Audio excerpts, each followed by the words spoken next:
그날에 다윗이 사울을 두려워하여 일어나 도망하여 가드왕 아기스에게로 가니 아기스의 신하들이 아기스에게 말하되 이는 그 땅의 왕 다윗이 아니니이까 무리가 춤추며 이 사람의 일을 노래하여 가로되 사울의 죽인 자는 천천히요 다윗은 만만이로다 하지 아니하였나이까 한지라. 다윗이 이 말을 그의 마음에 두고 가드왕 아기스를 심히 두려워하여 그들 앞에서 그의 행동을 변하여 미친 채 하고 대문짝을 그적거리며 침을 수염에 흘리매 아기스가 그 신하에게 이르되 너희도 보거니와 이 사람이 미치광이로다. 어찌하여 그를 내게로 데려왔느냐? 내게 미치광이가 부족하여서 너희가 이 자를 데려다가 내 앞에서 미친 짓을 하게 하느냐? 이 자가 어찌 내 집에 들어오겠느냐? 하니라.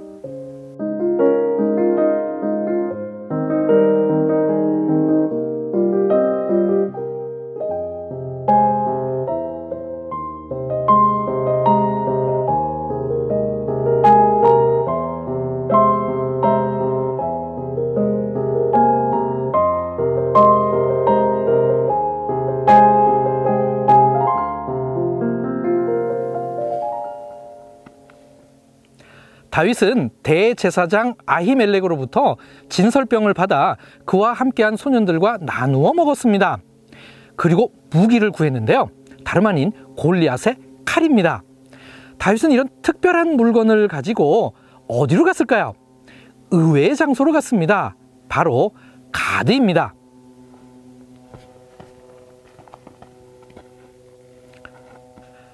성경의 가드는 오늘날 텔짜피트로 추정하는데요. 제 뒤로 보이는 것이 텔짜피트입니다. 가드는 골리앗의 성읍입니다. 그렇다면 다윗은 골리앗의 칼을 들고 골리앗의 성읍으로 찾아간 것이 되는 것이죠. 과연 다윗에게 무슨 일이 벌어질까요?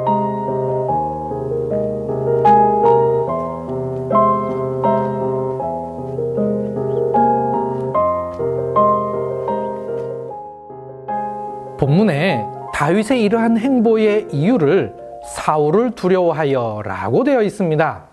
하지만 이상하게도 히브리어 원문에는 두려워하다는 동사가 없습니다.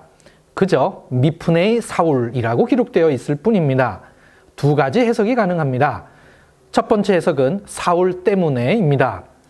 다윗이 도망가는 이유가 사울 때문이니 사울을 두려워해서라는 의역이 가능하긴 합니다. 영어 성경 킹 제임스 버전에서 이렇게 해석을 했고 한글 성경도 이 번역을 따른 것입니다. 이렇게 번역하면 마치 다윗이 사울이 무서워 도망한 듯한 뉘앙스가 생깁니다. 두 번째 해석은 사울 면전으로부터입니다. 헬라어 번역 성경인 70인역에는 이 견해를 따르고 있습니다. 사울이 보이지 않는 곳, 즉 사울이 없는 곳으로 가기 위하여 멀리 갔다는 뜻입니다. 이렇게 해석하면 다윗이 겁을 먹고 도망한 것이 아니라 전략적으로 은신한 것입니다. 저는 후자가 본문을 이해하는 데 더 적절한 해석이라 생각합니다. 두 번째 해석을 따라 다윗의 행적을 요약하면 이렇습니다. 다윗은 사울이 도저히 쫓아올 수 없는 블레셋의 영토 안으로 은신한 것입니다. 그것도 골리앗의 칼을 들고 골리앗의 성읍으로 들어간 것이죠. 이것은 겁쟁이라면 도저히 할 수 없는 일입니다. 이곳 A구역에서 2005년에 발굴된 것 중에 아주 특별한 것이 있습니다. 기원전 950년경으로 추정되는 토기 파편인데 이곳에 초기 가나안어로 이름이 적혀 있었습니다. 그런데 이 이름이 골리앗의 이름과 유사합니다.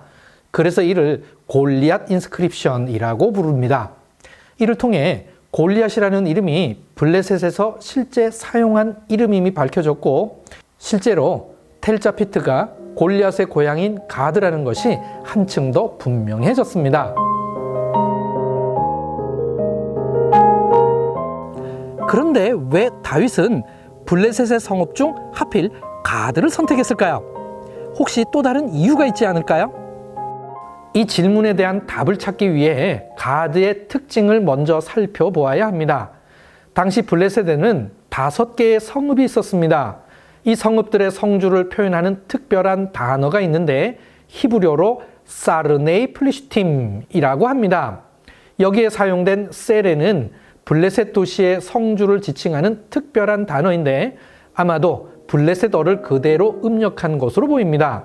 한국어로는 주로 방백이라고 번역했습니다.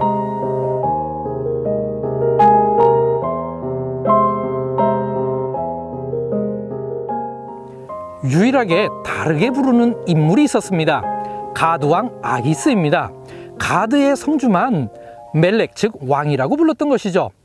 그 이유는 가드가 당시 블레셋 5성읍의 우두머리 역할을 했기 때문입니다.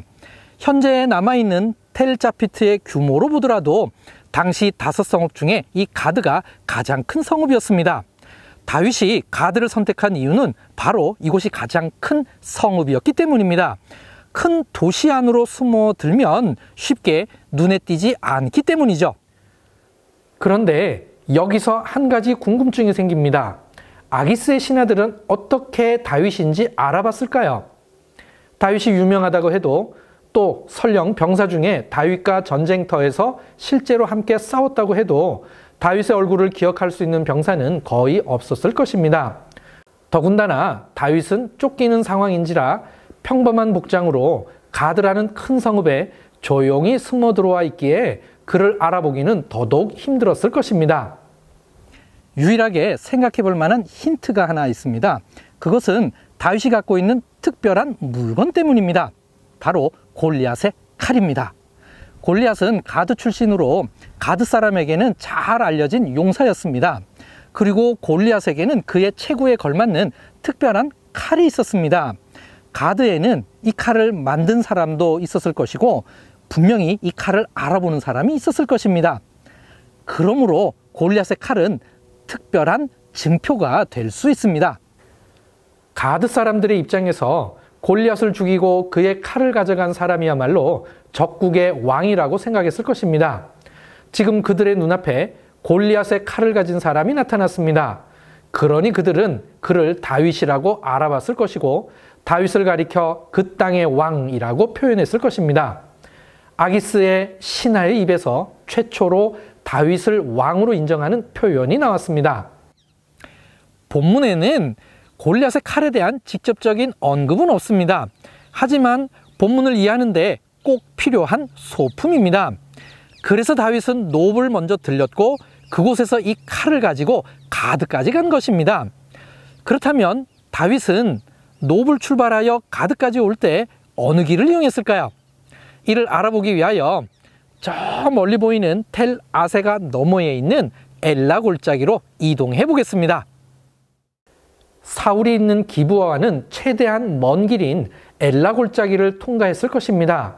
이 길은 다윗이 어렸을 때부터 양떼들과 다니던 익숙한 길이었고 이새의 심부름으로 처음으로 전쟁터에 갈 때 통과했던 길입니다. 이 전쟁에서 골리앗을 만나 그를 죽였습니다.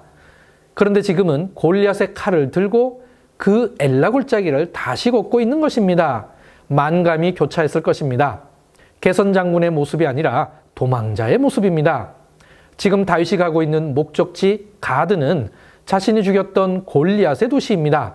정말 아이러니한 상황입니다. 이때 다윗의 심정을 노래한 시가 시편 56편입니다. 제목에 다윗이 가드에서 블레셋인에게 잡힌 때에 라고 되어 있습니다. 다윗이 이 시를 아기스의 신하에게 잡힌 후에 지었을 수도 있지만 어쩌면 다윗이 이 엘라 골짜기를 터벅터벅 걸어서 가드에 점점 가까워질 때에 이 시를 읊었을 수도 있지 않을까요?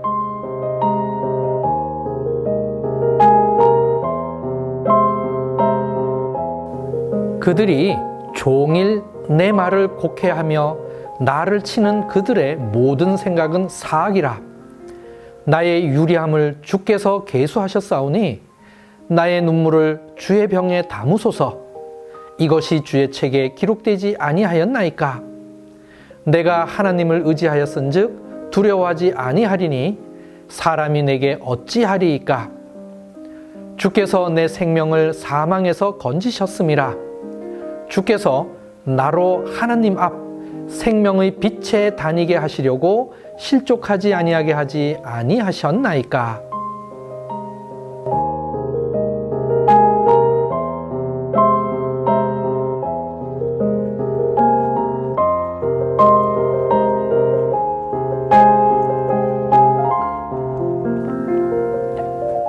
다윗이 미친 채 했는데 이때 사용된 히브리어는 그런 뜻이 아닙니다. 직역하면 맛을 바꾸어입니다. 즉 미친 것이 아니라 평상시와는 다른 행동을 해서라는 뜻입니다. 다윗이 이렇게 한 이유는 아기스가 자신의 군사적 재능을 이용해서 사울을 대적지 못하게 하기 위함이었습니다.